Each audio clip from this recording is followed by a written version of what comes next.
All right. It is May, MacAdmin Monthly. Thanks for joining, everyone. This is fantastic. Huge turnout. And I'm going to immediately say that because we asked Rich Troughton to join us, we have such a big group. And for anyone not familiar with Rich, I'll just let you tell everyone who you are and what you do and why you do it and all that good stuff. Well, that's a good question. I mean, I'm a guy who writes a blog, who a lot of folks have found useful over the years, dearflounder.wordpress.com. Um, and I'm currently working for SAP as part of the Mac at SAP team. And one of our goals is to give the folks at SAP the best user experience possible for their Macs, and we work pretty hard at that. And I was honored recently to work with Charles Edge on a book which came out in December, and so far it's done moderately well. I'm pretty happy with it. Really, And Charles Edge writing a book. yeah, I know, and asking me to go along with him. Yeah. But yeah, no, it was. Other than that, yeah, just Wow, a guy that's with the great. blog.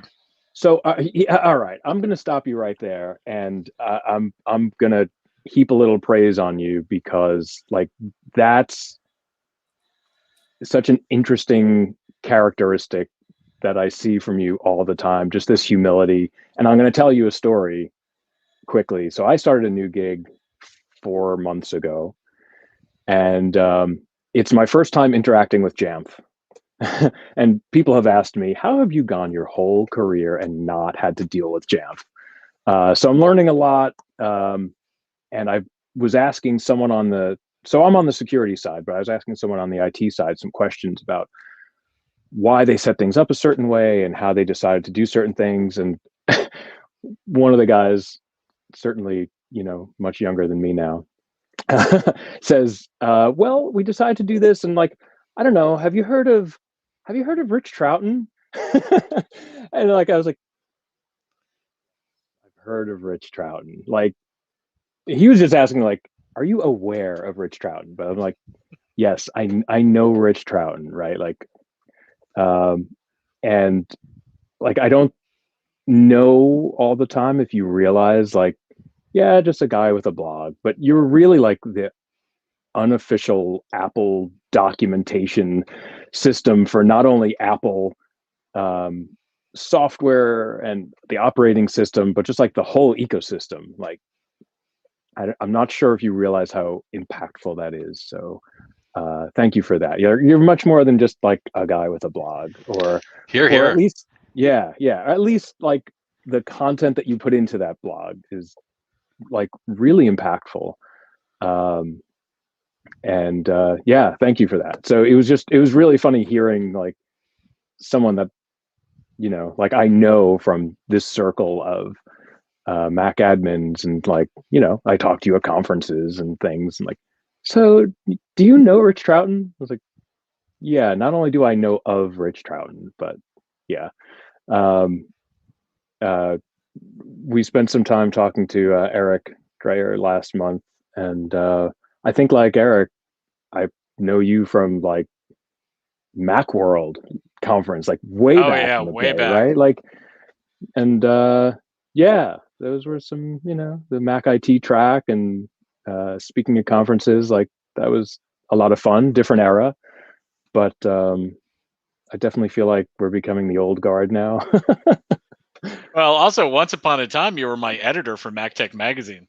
Yeah, that's right. That's right. MacTech Magazine. And yeah. Um, so yeah, thanks for all that. And I think um, that leads me into like maybe sort of like my first question for you. And I think it's something that you do quite naturally. People here know every month I praise the Mac admin community. I think is definitely it's one of the best tech communities around. People are generally pretty willing to share and talk about the the problems they face and how they, you know, overcame, you know, and came up with a solution. Um, but from what I see from you is a very consistent ability to share with kindness. Um, and you have this sort of very um, just, you know, your answers are always sort of like calm, cool, and collected. And I don't know how conscious you are of that. Is that a very conscious effort on your part, or is it just your sort of natural state of being? Sometimes it is a very conscious effort on my part, but this is something that uh, I adopted as a habit after a lesson in college, which I was very lucky to learn this lesson in college and not later, because I think that part of the internet fell off the back of the boat and will, has sunk and will never be seen again. But I once upon a time sent a intemperate email to I was in the University of Pittsburgh's marching band, and I sent one to the Penn State marching band, which our two schools are rivals. And I discovered that, shockingly, that email did not stay with the recipient. It then bounced to the Penn State band director, who then bounced it to my band director, who asked, and the Penn State band director asked, "Is this the kind of person you have representing you?" And my band director said, "Not if I have anything to say about it." And he suspended me for a couple of games. And I couldn't believe it, you know. But I took a very good lesson from that, which is that words have impact, and sometimes they can come back and impact you right in the face. So ever since then, I have tried to be um, moderate and cool when I reply to someone. Now, that may mean that sometimes that first response um, gets deleted. You know, I'm sure everyone has those responses that you type it, you feel good about it for a second, and then you delete it. Uh, but yeah, I that is sometimes a very conscious effort on my part to keep it calm, to keep it civil, because I have also found that when you're dealing with folks, once things get heated, people stop listening. And especially in our community, listening and sharing back is some of the most important things we do. So if we're all fighting with each other, nobody's going to learn anything. Yeah. Wow, that's a cool story. And what did you play in the marching band? Trombone. I played trombone. I cannot play it anymore. I have lost that skill over the years, but back then I was playing trombone. Okay, I played trombone through high school as well, so I did not know that about you, and now we have that in common. I didn't know that. Yeah, my trombone skills went really off a cliff in high school when I discovered guitar and piano and all the cool instruments. um, cool. That's a great answer, and I agree with you. Like the earlier you can learn that lesson, the better. How much do you think that permeates the team that you work on? Because I will say, you know I spoke to you a few years ago. Mm-hmm. You know, as I was sort of like looking for my next challenge, you know, what was available at SAP because, um, you know, you work on a great team. And I think to me, that's always as interesting as the job itself. Is it, you know, who are you working with and are they doing interesting work? And, you know, you and Laura and Harold and like, it's a well-known team doing excellent work. Mm-hmm. So I'm curious how much you think that attitude permeates the rest of your team, right? Just sort of like, hey, we're all going to be really kind about this stuff. You know what? I think that is pretty much a team value. That it's we do try it. Part of what we do is that we want to enjoy our work, and if you're nasty and fighting all the time, that's not enjoyable. You know. Uh, we also do a lot of communication through Slack, and Slack makes it easy to, through emojis and pictures to help you convey exactly the meaning. Well, maybe not exactly the meaning, but close to the meaning that you want. Where you can say, could you help me out with this? You put on the smiley, you know, You give people thumbs up. You put in a funny picture. You put in a meme. It helps keep it nice and light. And I that's generally how my team rolls. Is that keep it professional, keep it nice. If there's something you need to discuss, maybe we can get something together. And as with a lot of this flows from the top. My boss Harold, kind of sets that tone, and he is one of the nicest people you'll ever meet. I had the privilege of working with him quite some time ago, but yeah, he was always very pragmatic and kind about things. So I think I want to combine sort of that question with the previous question about you and your blog and sharing with the community. I think that's another thing that we see from your team is a lot of open source work. And I'm curious if that's something that like you drive very strongly, or is it a team value, or is that an SAP value? Like some companies are really good about open source, and sometimes it's just like one or two teams in the company are like really good about open source. Right.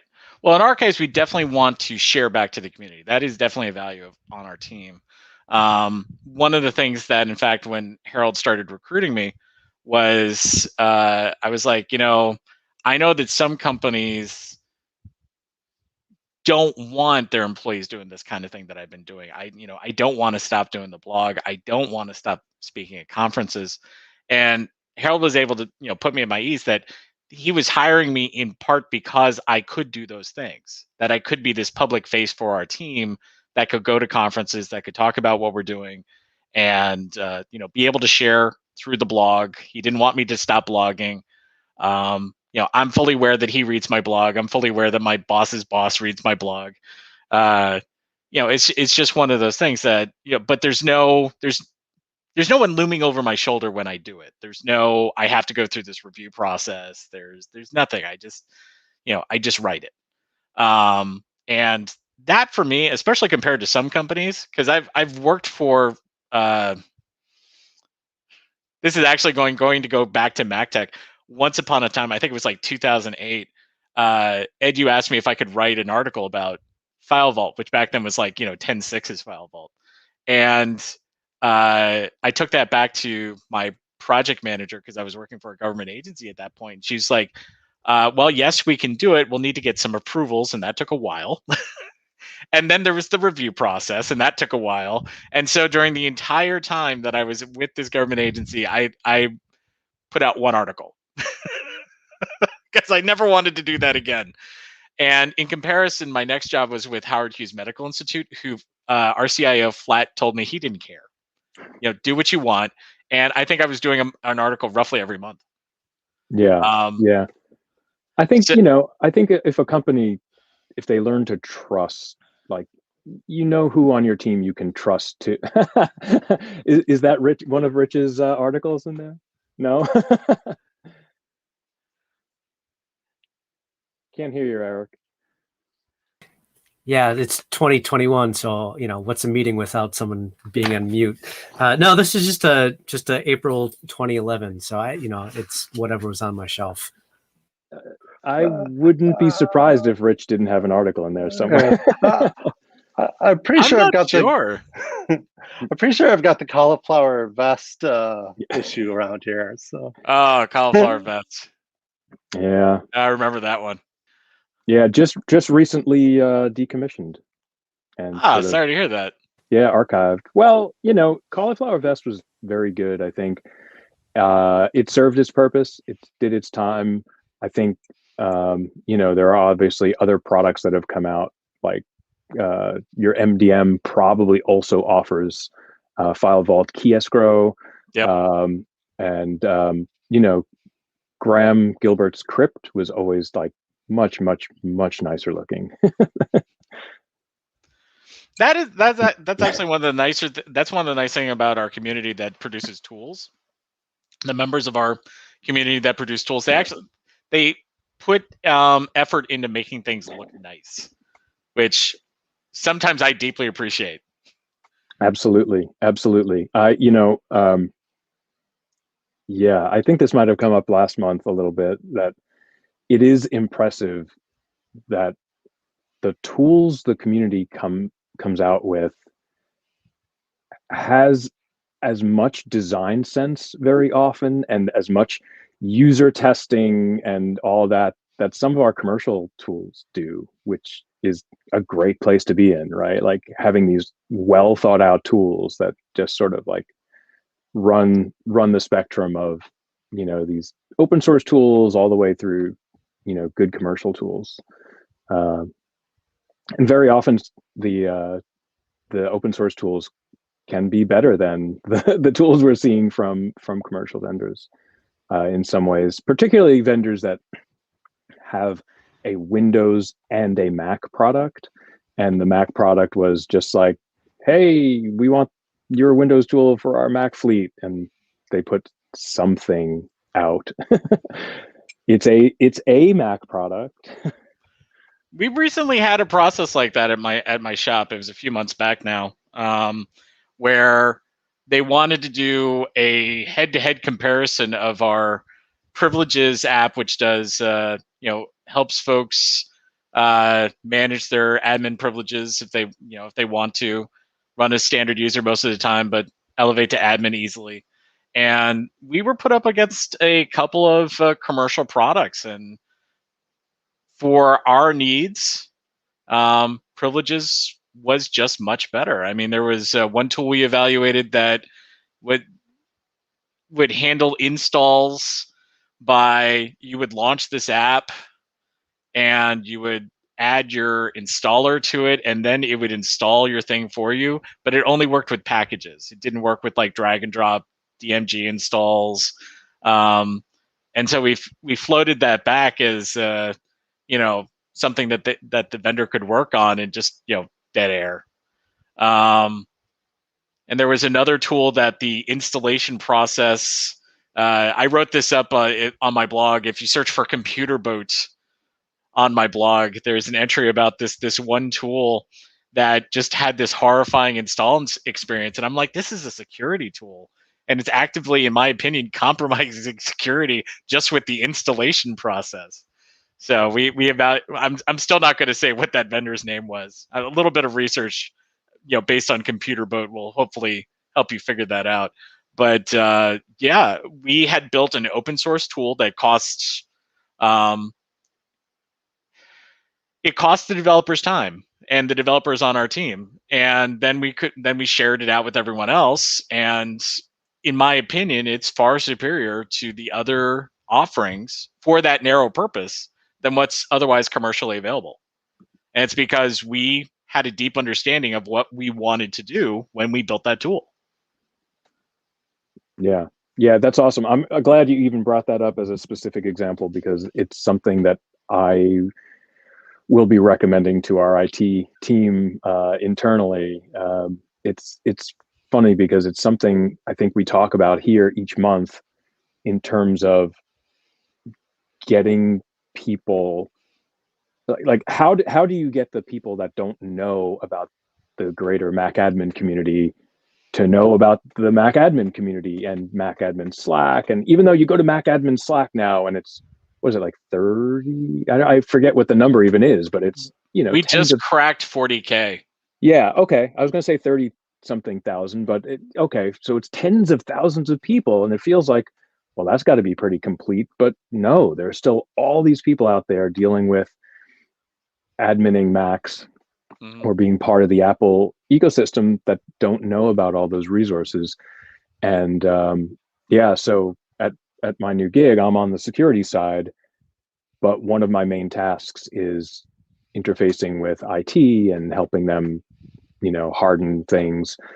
And they're in that position. They're very good, but they don't know about a lot of these tools. So one of the first tools, they were just sort of like YOLOing packages everywhere. I was like, okay, no. There's this great tool out there called Auto Package. Let's start using it. And here's how you use it. And here's how you build packages. And they keep bringing up the fact of like, well, everyone on our fleet is admin. I was like, well, as a security person, I'm not going to tell you, IT, one way to deal with that or not. But if you really want to take away admin privileges from everyone, look at this look at this tool that's out there that helps people, raise privileges when necessary, et cetera, et cetera. So, yeah, there are just so many tools in the community. And I guess if you don't know that they're out there, you might not know how to search for them or find them or hone in on the ones that are really strong, have strong support within the community. So yeah, again, thank you for putting out a tool like that, and of course, thank you to all the people who do that. Yeah, that's actually one of the nice things in the MacAdmin Slack. We have the Getting Started channel, which we try to direct people to, because it's a no judgment zone. The idea is that if you go there and you ask questions, it's assumed that you don't know, you don't have any of the history. We've had folks show up, be like, I'm a Linux admin, I'm a Windows admin, and they just dumped all these Macs on me. What do I do? How do I handle this? I've heard of MDM, and by and large, people are pretty friendly and pretty nice about helping those folks out. And the community is also pretty good about policing folks who are being jerks, frankly. Like for a 40,000 member community, we have, I think, maybe 14 part-time volunteer admins. And the fact that we're able to handle that many people with that few admins is, to me, pretty astonishing. Yeah, that's actually great to hear. And I just learned something myself. And, on MacAdmin Slack, I'm part of just a small number of channels. It's like my personality flaw that I'm a completionist. So, I go check Slack when I can, I'm always impressed by people who can kind of multitask and keep that going through the day. But like, there are times when I'm working and it's, hours of either meetings or just like writing code or whatever it is. And I'm digging into something and it's like, oh yeah, let me go check in what's happening on MacAdmin Slack. And it's like, you see that little badge at the top of Slack, like 300 new messages. Like, I'm going to go read them all. And that's like my personality flaw. Maybe I need to get better about that, because I'll do the same thing with Twitter. I'll be like 2 days behind in my Twitter feed. And I'm like, I'm going to catch up, I'm going to catch up. I don't know if that's part of, I mentioned being part of the old guard, but there was a time on the internet where you could read everything. Like, oh yeah, you could be a completionist, and like, maybe I have to get over that hump of just saying like, okay, there are times where it's just like, go for bankruptcy and just start with today. But I'm not doing that yet. So I haven't seen that channel, but that's good to know that I can point people to that. Mm-hmm. Cool. So one of the other things we talked a little bit about before going live, as we were catching up, was working from home. And I know, like me, even before everyone was kind of forced to work from home, you were already working from home. And I do remember you sort of building this shed in your backyard, which I assume is where you are now. Yeah, that's where I'm at right now. Yeah, that's nice. So you have this nice little dedicated workspace and all the things you need. And I remember you have a little fridge out there, and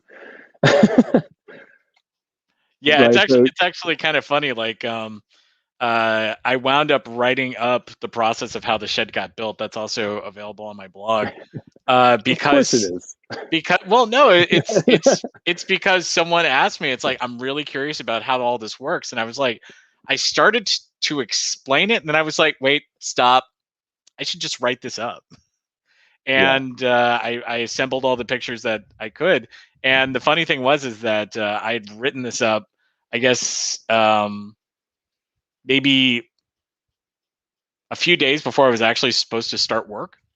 And I found out when I started work that my boss's boss, who, like I mentioned, reads my blog, had taken this entry and had like spread it far and wide, saying, look at the dedication.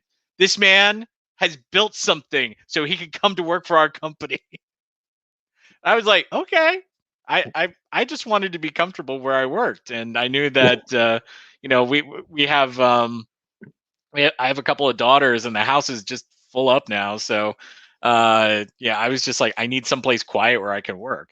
Um, but yeah, no, it has proven to be an excellent investment, especially over the past couple of years, to have my own space where I can go and work, and especially during the mental turmoil the past couple of years, where I had a space where nothing really had changed, so I could just work like I always have.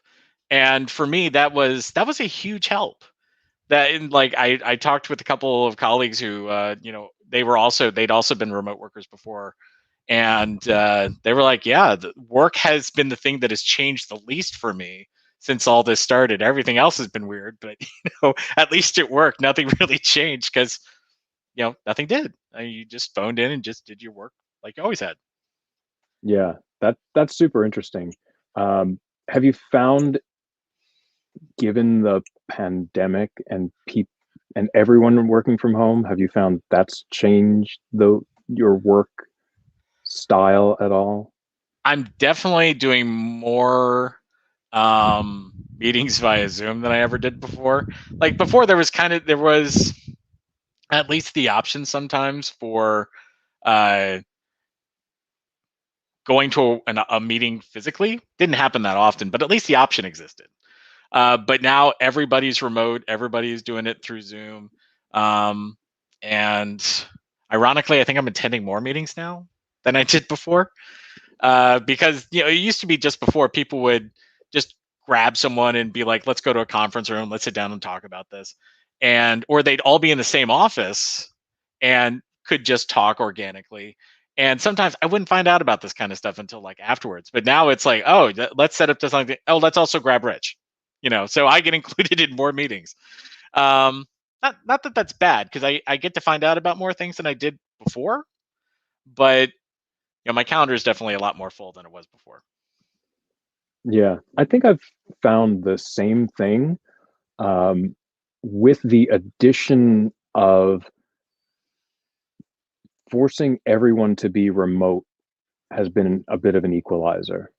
Um, Pre-pandemic, when there was this sort of imbalance between like a number of people in an office and either just me or myself and one or two other people being remote, it's like the people in the office all together in that conference room dominate the conversation, and it's tough to sort of like, just because technology, right, like there's always this slight delay, and if there's noise in the conference room, you try to jump in and say something, but it gets broken up and people are saying, oh, can you repeat that? And like, oh, it's so frustrating. So now that everyone's sort of in their home, and people are like much more genuinely appear in that conversation. So I've found that to be sort of an interesting change, now that everyone has to be like sort of on equal footing, versus there's a gang of 8 or so people in a conference room all sharing the same camera and mic and all that, who are just going to kind of dominate the conversation. So that's been interesting. Does your company have any plans on return to office that you can speak about? Not to. I would say that that we are making plans to return to the office, but we've also been told that you don't have to go back before the end of 2021 if you don't want to. In my case, nothing will change. I will continue to stay here. Some folks they're looking forward to getting back to the office because they work best that way.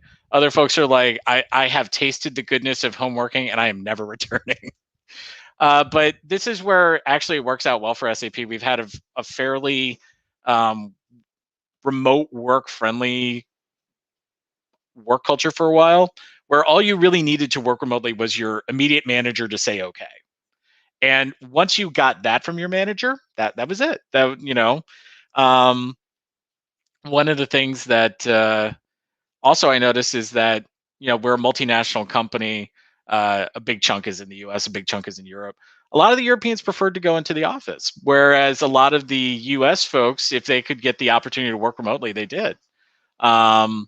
So like they built our national headquarters in the US to, I think, to house everyone who officially worked there, but it's like half empty because of all the remote workers. And for us, that actually turned out to be an advantage when they needed to send everybody home.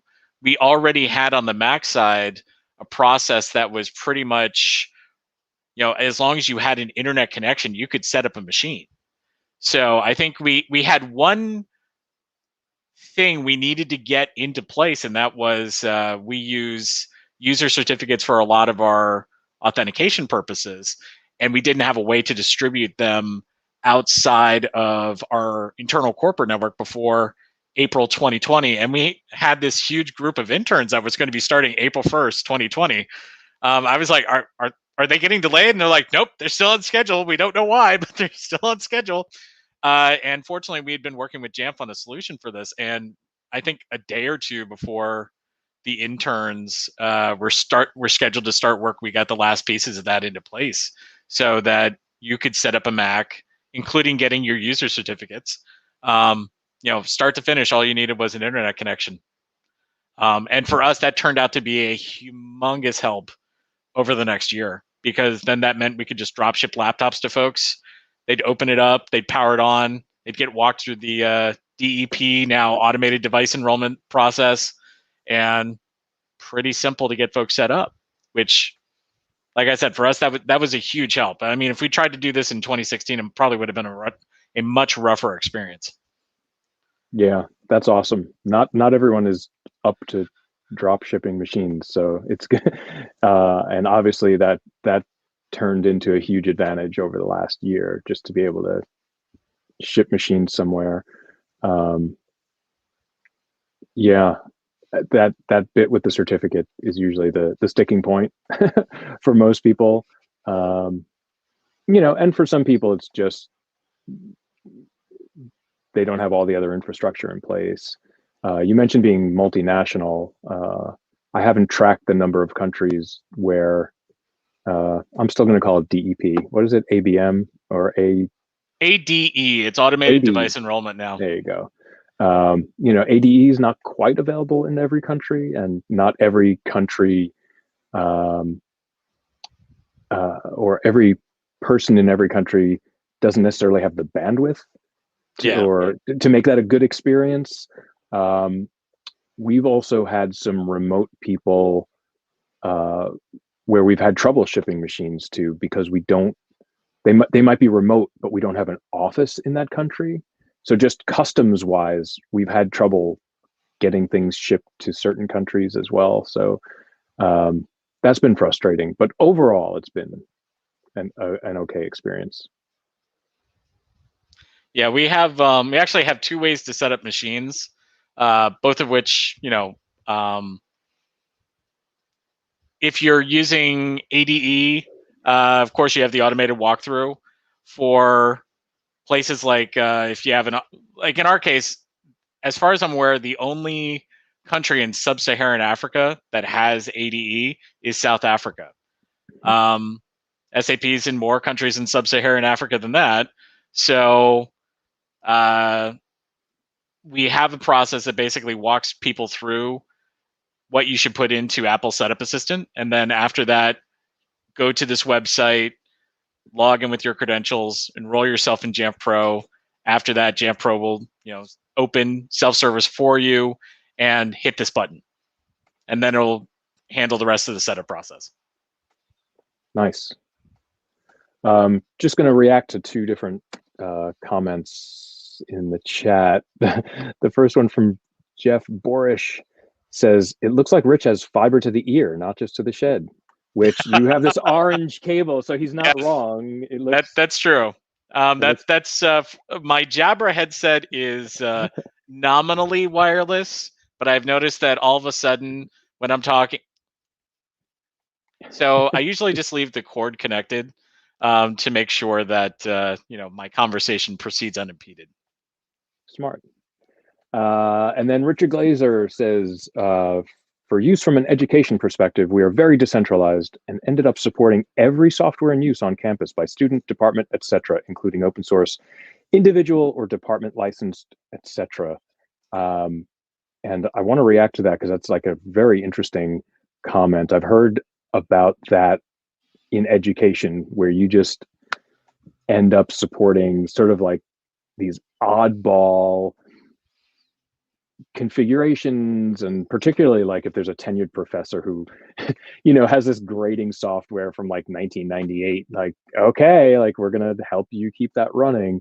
I'm not in that position, you're not in that position. I am kind of curious if you have a policy on what you allow to run on your endpoints. So again, because we're a European company, we have some different rules. We also have because we are a German company, we have what's called the Workers' Council, which is it's basically it's the union.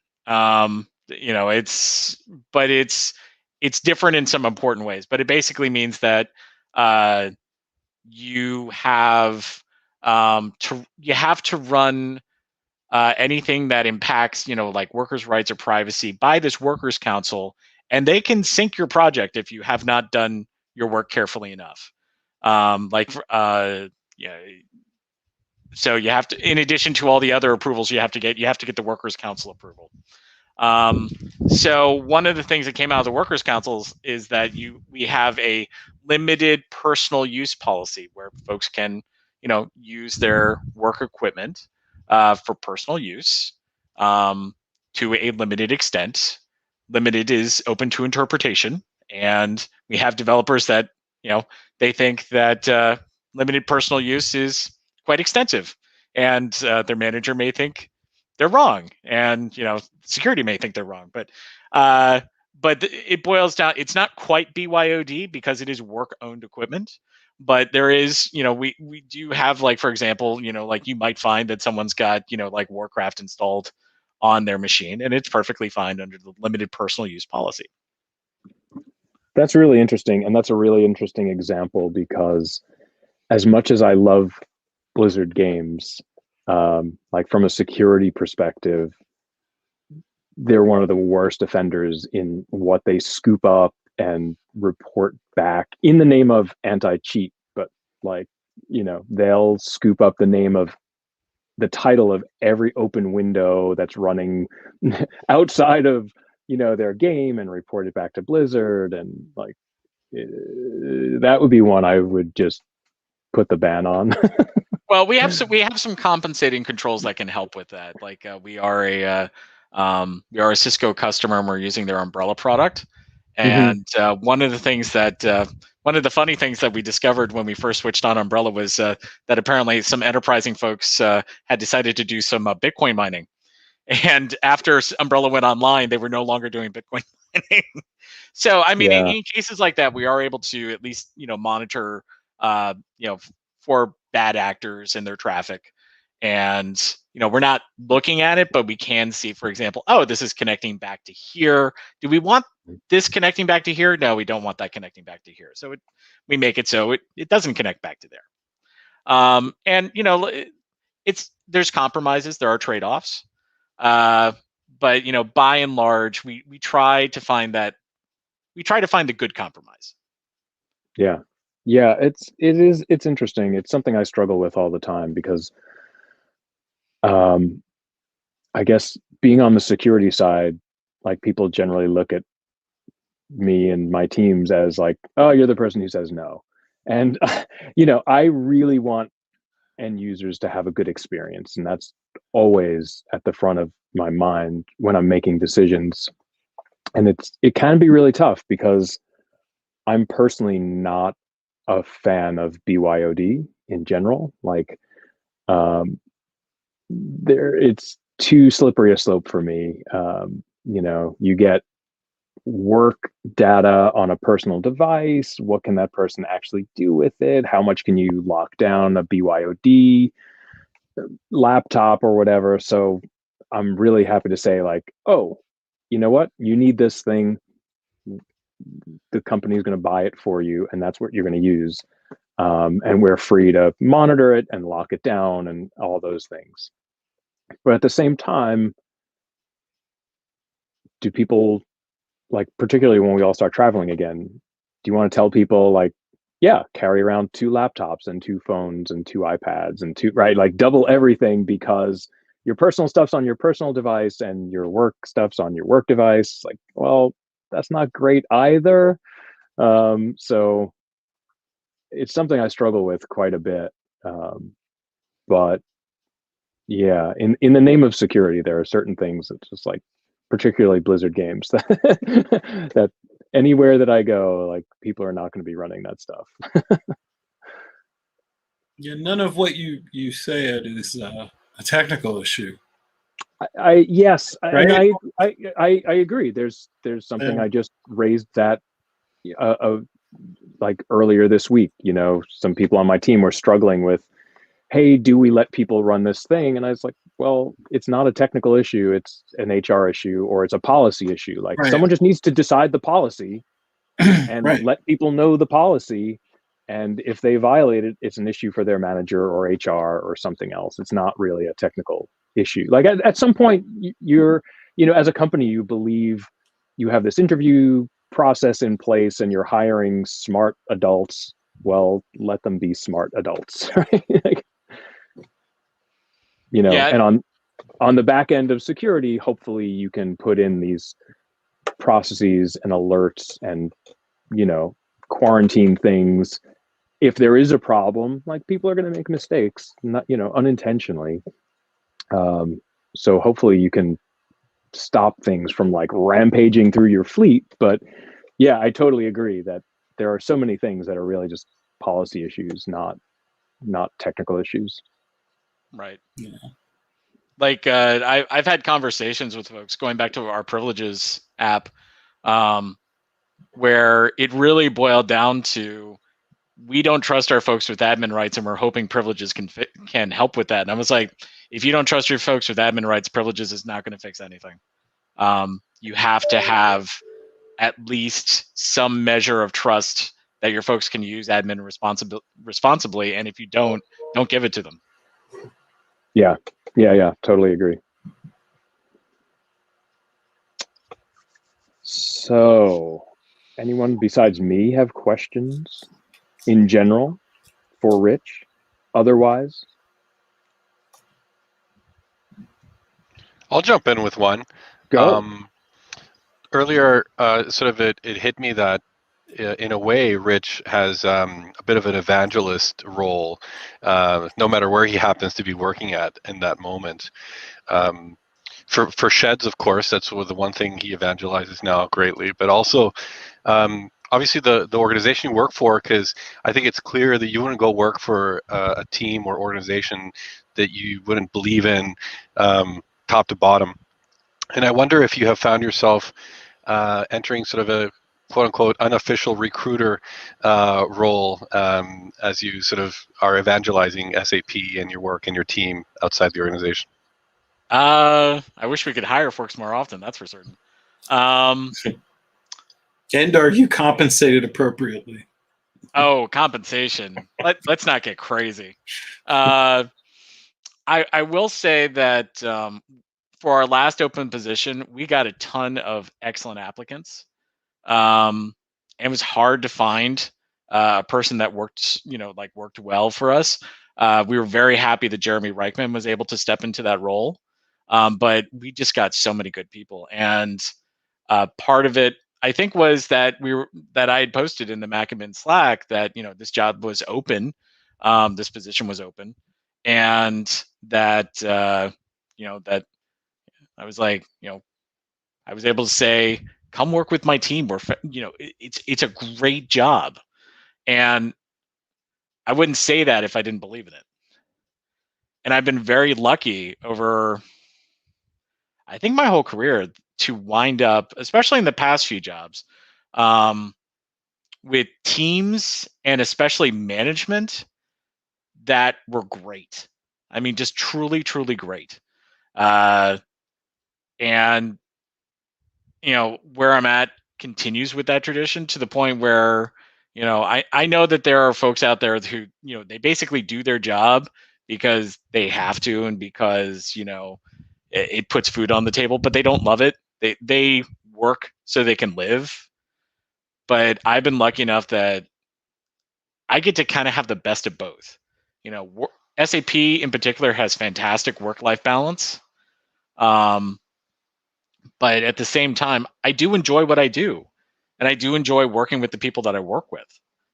And, there are days when I wish that we had 5 more slots open so I could hire 5 more, that I could help hire 5 more people to come also, work with this great team.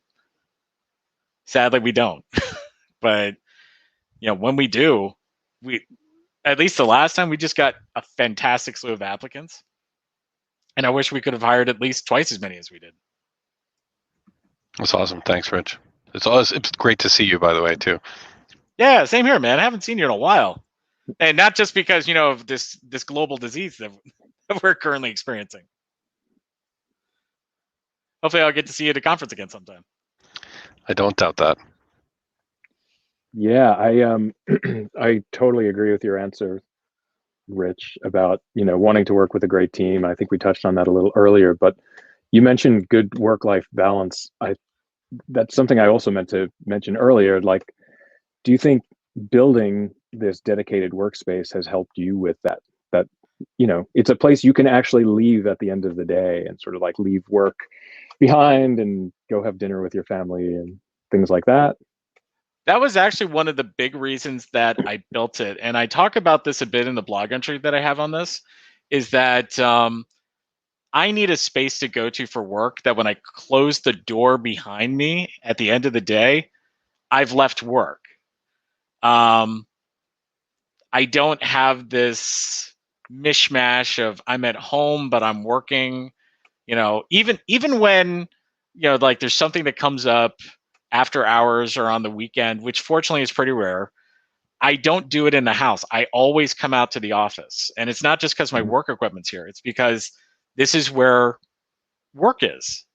And when I leave, that's not where work is. And for me, I need that mental separation. I 100% need it. Yeah.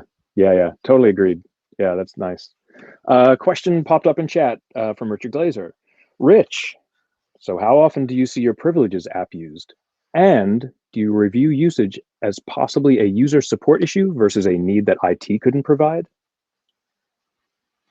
So at SAP, of course, we see privileges used quite extensively. For us, it's actually one of the required apps as part of our, you must have this on your machine. So at SAP, at least, it's on every Mac that we've got. In terms of how many other folks are using it, that's we don't have like any tracking or anything built into the app because that'd be weird. But we did, recently see that we'd gotten to like 100,000 downloads from our GitHub page, and that was pretty nice. That 100,000 people at least cared enough, or at least we had enough people care enough to download it 100,000 times. That's probably a more accurate way of saying it, because a lot of that could have been auto package. Who knows? But so we have those indicators that privileges is pretty widely used. And I'm not quite sure how to respond to, do you review usages as possibly a user support issue versus a need that IT couldn't provide? I mean, in general, we just look at it as, if you need admin, here you go. If you don't need any more, take it away. And we haven't really thought kind of beyond that, because that solves a lot of user support issues for us right there. Someone needs to install something that we're not offering through self-service. Okay, promote yourself to admin and do it. And you need sudo.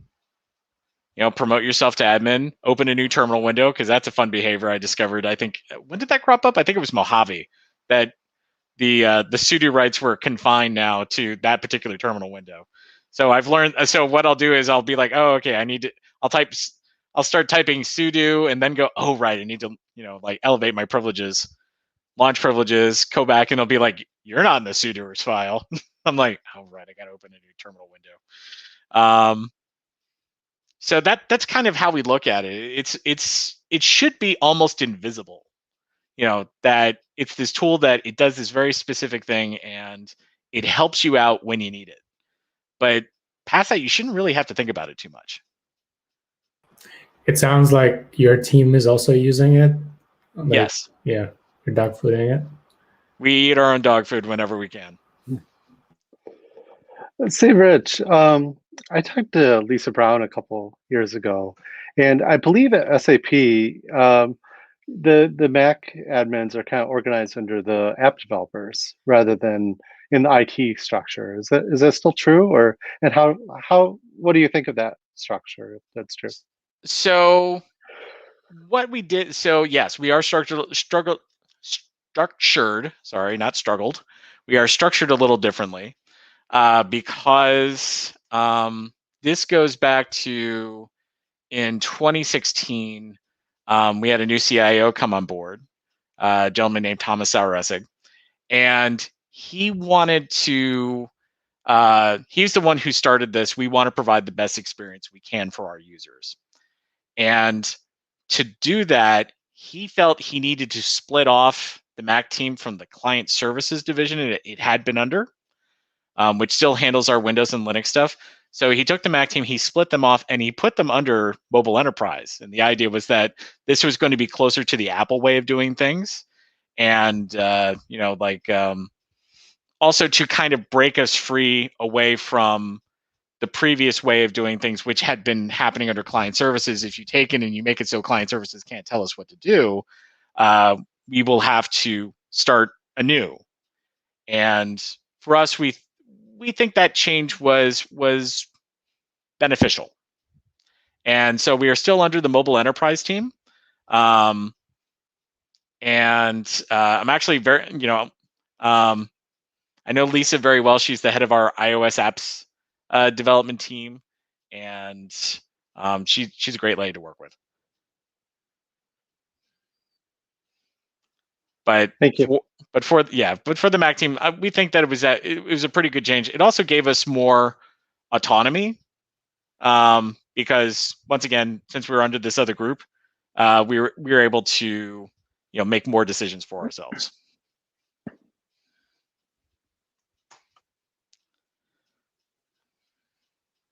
Cool. Anybody else? Well, I guess I'm kind of curious, Rich, how you come up with the topics for your articles. Is it usually something that you kind of come across that you're interested in researching, or is it something you kind of see in the community and you decide to help people out, or both? It's kind of both. A lot of it is just I need to write this down so I don't forget it. It'll be something interesting that I'm like, I'm not going to remember this in probably a couple days, so I need to get the details down now while they're fresh in my mind. And some of this stuff, you probably look at it and go, who cares about that? But for me, it's important to write down because I want to remember this later. The question is, would you still write your blog if there was somebody else who was writing the same information? I keep finding myself looking up the same exact blog post like every 3 months, because like there's the one that I comment more often is the security command to add a root to the the root certificate, yeah. And I keep going back and back to it, and I'm like, I could have written this in my notes, but I know Rich has it. So I think we all have a story like that. For me, it's the sysadmin.ctl interactive command syntax that is very well laid out in one of his blog posts. So I definitely have a favorite. But that segues into a question I wanted to ask about your blog, actually. I'm curious if you have tracked how many people ask you if you will be updating the theme of your blog, first of all. And I wondered tangentially if there's a security concern there. You're running on a 2002 WordPress theme potentially. And so any comments? Yeah, I don't think I answered the first question that someone had about. Now I've forgotten it. So I'll go ahead and answer Luis's, and hopefully it'll come back to me. So I'm hosting on WordPress.com, so I'm hoping that their security stuff is up to snuff, because who knows WordPress better than WordPress? You know, and as far as changing the theme, I've thought about it once or twice, but nothing seems to grab me in terms of something that works better. So I'm just gonna. I think we're gonna stick with it. I'm gonna file that under seldom updated. It might be possibly never updated. Touche. Perfect. Oh, now I remember the other question was, is it a problem? Do I view it as a problem that other people are writing down the same information? And honestly, I don't. For me, it's as long as the information is correct. That for me is the guiding star. Is what you're sharing with folks correct to the best of your knowledge at that time? As long as it's right, I just view it as boosting the signal. That if someone else also puts it out there, as long as the information is right, then it's just more for the Google machine. You'll have a better chance of finding what you need, and you won't wind up being like that XKCD cartoon, Denver Coder 99. What did you see? What did you see? Because Denver Coder 99 only knows what he saw. And now you'll never know because he didn't write it down, and neither did anybody else.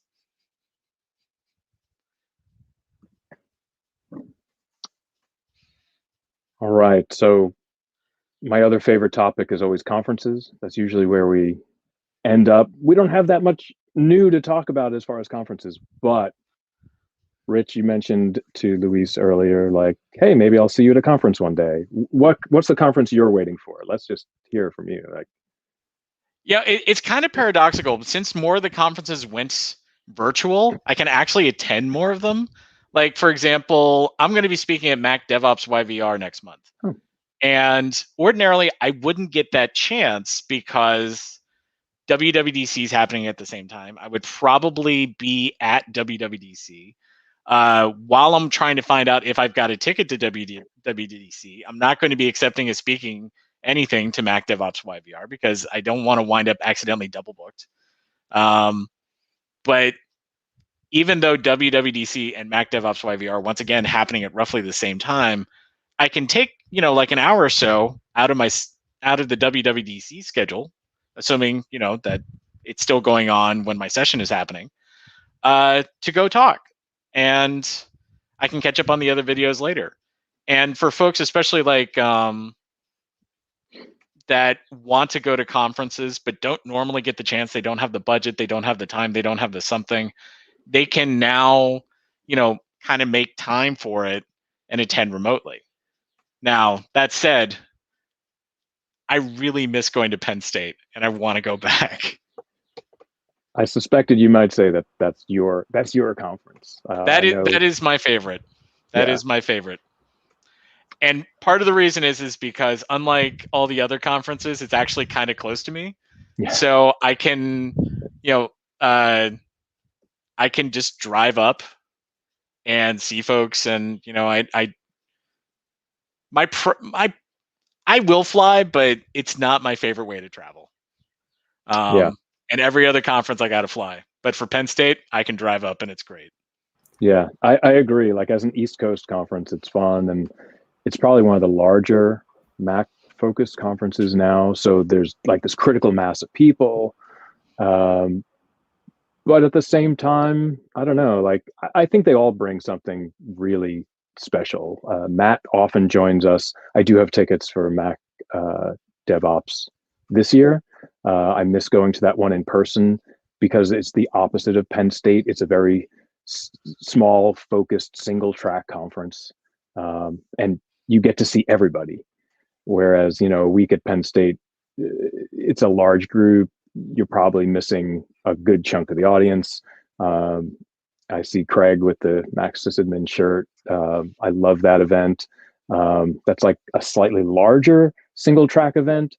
But there is some, I don't know. Other people who attend that conference regularly can keep me honest here, but it seems like being so far from the US, all the US people leave their guard down a little bit more, including all the Apple people that attended, because they kind of like, well, no one's going to find out that I'm talking about all this stuff here because I'm so far away. So there's something interesting in that element to it. But I do enjoy that event a lot. The time zone, Ed, I think people being off of their work time zone has a big effect on that, actually, for real. Yeah, definitely. And Sweden's lovely, so what can I say? And they have St. Bernardus ABT in the bar at Gothenburg, that place you and I have sat down a couple of times in. Yeah. I don't do the math in my head well enough after a few drinks, and I've bought some very expensive drinks at that bar, thinking like, oh yeah, this comes out to like $8, and then I get the bill, and it's like, oh no, that was an $80 bottle of beer. Oh yeah, okay. But you definitely have to fly there. You definitely have to fly there. Definitely have to fly. That's the one that I will like keep going to, regardless of what work circumstance I might be in. But it's a good rounded conference. Yeah, it's a good event. So speaking I've never been able to get to convince the manager to pony up the money to send any of us. Yeah. It's important international work trip. development. Yeah, it's important. Yeah. It's important personal development. I think, I've been advocating for, other people in my org to go to conferences and, get out. And even if they're just virtual right now, like there's still a lot of good content, and it gets you familiar with all these people that you don't know. I will say, sorry. Marco Young messaged me and just reminded me that today would have been Tico's birthday. So, we're speaking of Mac sysadmin, and just want to take a moment to recognize his life and, miss him dearly. Go ahead, Rich. Sorry. Going to give it a moment.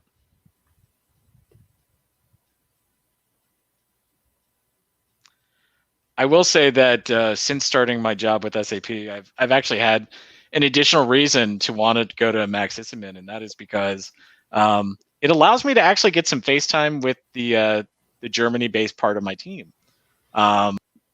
Because now it is when we've been able to arrange for the travel money, which is not a guaranteed thing. It's been something like this where I'll fly out a few days early. Go to Berlin, get some time in with my team, some actual FaceTime, us talking to each other face to face, and then proceed on to Gothenburg for Mac sysadmin. And hopefully, how it worked out, I want to say the last time I was able to go was that I was able to take 2 teammates along with me, and that was definitely a nice experience. But yeah, I love going to Gothenburg for whatever the reason.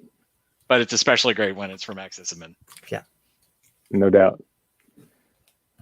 All right. We're coming up a little over an hour. Any last questions, thoughts? Rich, thank you for joining us this month. Sure thing. You brought everyone out clearly. Like you have to join us every month now, I think. Yeah, thanks everyone. Good to see faces new and old, and see everyone next month. All right. Sounds good. Thanks. Take care. Bye. Bye. Bye.